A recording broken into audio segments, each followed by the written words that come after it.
genel sekreterken yani 2008'in işte Ağustos'ta yönetime geldik. İşte Eylül, Ekimlerinden bahsediyorum. Bir Ramazan ayına yine denk gelmişti. O zaman Osman Baydemir Büyükşehir Belediye Başkanı'ydı.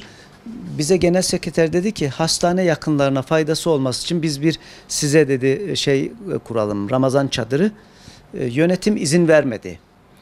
Osman Baydemir rektör hanımı tebrike geldi. Biz dedik bir iadeyi ziyaret yapsak. Hani Büyükşehir Belediyesi'dir. Diyalog kursak, karşılıklı çalışsak, üniversiteyle böyle iyi bir diyalog zemini oluştursak diye. Ben şahsen bunu istiyordum.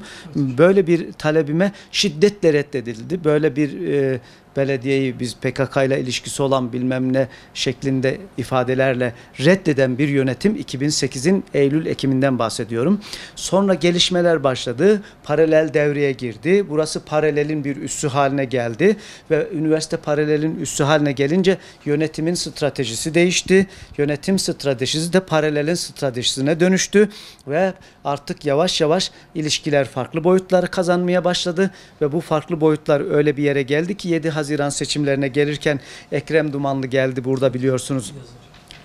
Gülten Hanım'la görüştü ve arkasından tamamen belediye üniversite işbirliği içerisinde AK Parti aleyhine ve HDP lehine gezi programları düzenlendi, ev sohbetleri düzenlendi, yemek programları düzenlendi. Bunların fotoğrafları var. El ele adeta omuz omuza AK Parti aleyhine çalıştılar ve bu kendilerince AK Parti'yi siyaseten sandıkta bitirmeyi hedefleyen bir şeydi. Ama bu oluşmadı biliyorsunuz. Oluşamayınca arkasından bu hain ilişki işte bahsettiğiniz o Kurban Bayramı'nı müteakiben gelişen ve büyük kurbanlar verilmesine neden olan ve Diyarbakır'a tarihine yakışmayan o insanların sokağa çıkamadığı o hazin olayların yaşanmasına sebebiyet veren olayda da ben el ele olduklarından hiç kuşku duymuyorum.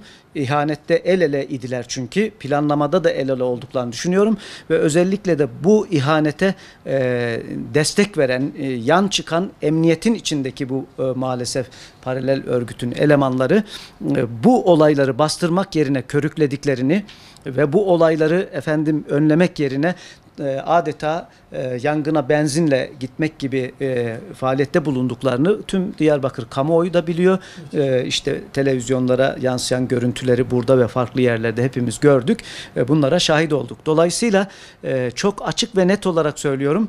Bu Sur olaylarında da en son yaşadığımız Sur olaylarında da Dicle Üniversitesi'nin adının neye karıştığını, nasıl çıktığını, askerimizin, polisimizin hastaneye niye gelemediğini, niye tedavi ettirilemediğini, orada nelerin olduğunu, niye bunu bir senato toplantısıyla ve senato kararıyla biz böyle bir suçlamayı reddediyoruz diyemediğini üniversitenin, değil mi? Böyle bir suçlamaya karşı karşıya geliyor üniversite.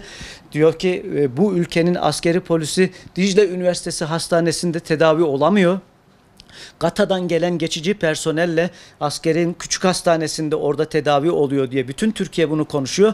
Ama Dicle Üniversitesi yönetimi göğsünü gere gere hayır bunu şiddetle reddediyoruz, böyle bir şey yoktur diyemiyor. Bir senato kararı alıp tüm Türkiye'ye duyuramıyor. Çünkü bunu söyleyemez. Beraber hareket ettiği insanları üzer, küstürürler ve dolayısıyla bu onların misyonuna uygun düşmez. Bütün bunları devlete rağmen, millete rağmen sineye çektiler ve durmaları gereken o PKK örgütüyle birlikte durdukları yerde durdular maalesef ve bunu da tüm Türkiye gözlemledi. Onun için hatta kısmet olursa inşallah bütün imhalarına rağmen, bütün yok etmelerine rağmen bu yönetim inşallah uygun bir yönetimin eline geçtiğinde bütün bu dokümanlar ortaya çıkacak. Ne tür kirli ilişkiler yaptıkları da meydana gelecek. Devletin maddi imkanlarının da nereye transfer edildiği, nasıl bunların üstünün örtüldüğü, ne yapıldığı bunlar da inşallah meydana çıkacaktır diye düşünüyorum.